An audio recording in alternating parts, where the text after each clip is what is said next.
Kita tahu dunia hari ini tidak sedang di dalam keadaan yang baik-baik.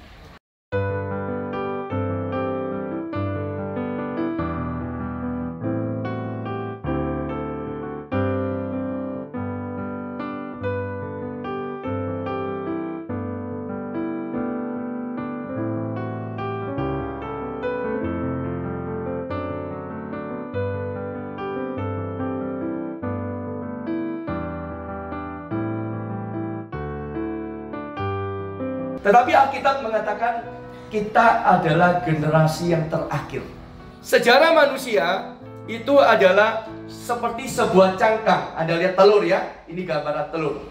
Yang manusia lihat hanyalah perubahan politik, ya, kejatuhan dan kebangkitan seorang penguasa, pemerintah atau raja. Tetapi di balik cangkang yang luar itu, ya, kita harus melihat di dalamnya ada sejarah ilahi. Ada sejarah Allah. Bahwa Allah yang bekerja, Allah yang berdaulat di dalam segala situasi tersebut. Kitab Lukas pasal 2 ayat 1.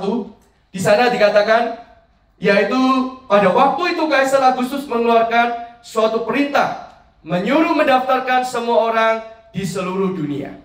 Inilah pendaftaran yang pertama kali diadakan sewaktu Quirinius menjadi wali negeri di Syria. Saya menceritakan lintasan sejarah secara singkat, menunjukkan bahwa Allah itu bekerja, Allah itu bergerak sampai pada waktu yang tepat, pemerintahan yang tepat, situasi yang tepat. Menurut Galatia pasal 4, Allah mengutus anaknya. Dia punya rencana, dia punya tujuan untuk menggenapkan hasrat hatinya. Pemerintahan Kaisar Agustus dipakai oleh Allah untuk menggenapkan seluruh janji, perkataan, firman Allah yang telah dinubuatkan di dalam Alkitab mengenai apa? Kedatangan Tuhan Yesus. Kita bisa melihat di dalam pemerintahan Romawi inilah Allah bergerak lewat inkarnasi. Allah menjadi manusia. Dan Allah hidup di tengah-tengah manusia selama 33,5 tahun. Jadi saudari, kita bisa melihat di tengah-tengah sejarah insani, sejarah manusia yang luar, kita bisa melihat ada sejarah ilahi, sejarah Allah. Allah bergerak, Allah bekerja, Allah akan merampungkan pekerjaan yang besar, yaitu penebusan. Ini akan menjadi tanda. Karena di dalam Matius 24 ayat 14-15, di sana Tuhan berkata, dan Injil kerajaan ini akan diberitakan di seluruh dunia menjadi kesaksian bagi semua bangsa. Sesudah itu barulah tiba kesudahannya.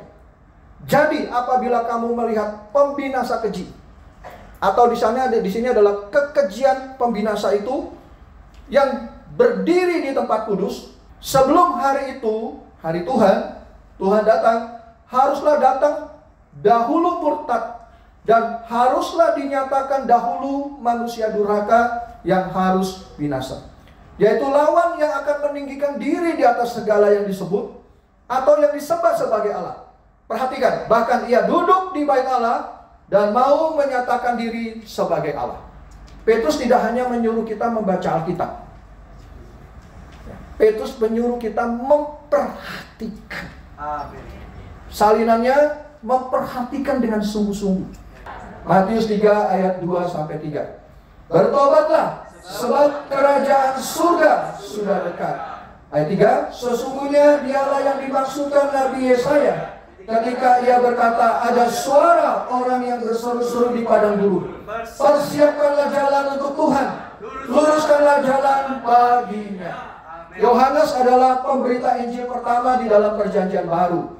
Dan beritanya untuk mempersiapkan kedatangan Tuhan yang pertama. Dia meminta umat Israel pada waktu itu bertobat. Untuk mempersiapkan jalan bagi Tuhan di dalam kedatangannya yang kedua. Kami meminjam ayat ini juga bagi kedatangan yang kedua.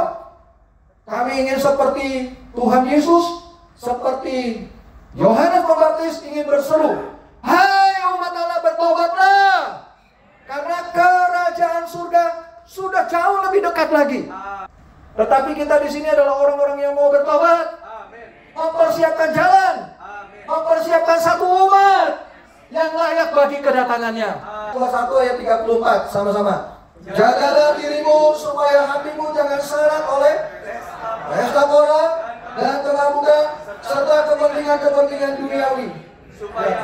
Tuhan jangan dengan tiba-tiba jatuh ke atas dirimu seperti suatu jerat. Jerat di sini seperti perangkap burung.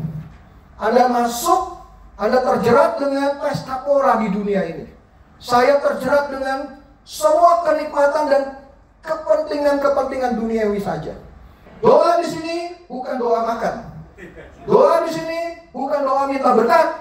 Doa di sini bukan supaya kerjaan saya lancar. Berdoa di sini adalah supaya aku bisa diluputkan dari semua yang akan terjadi itu.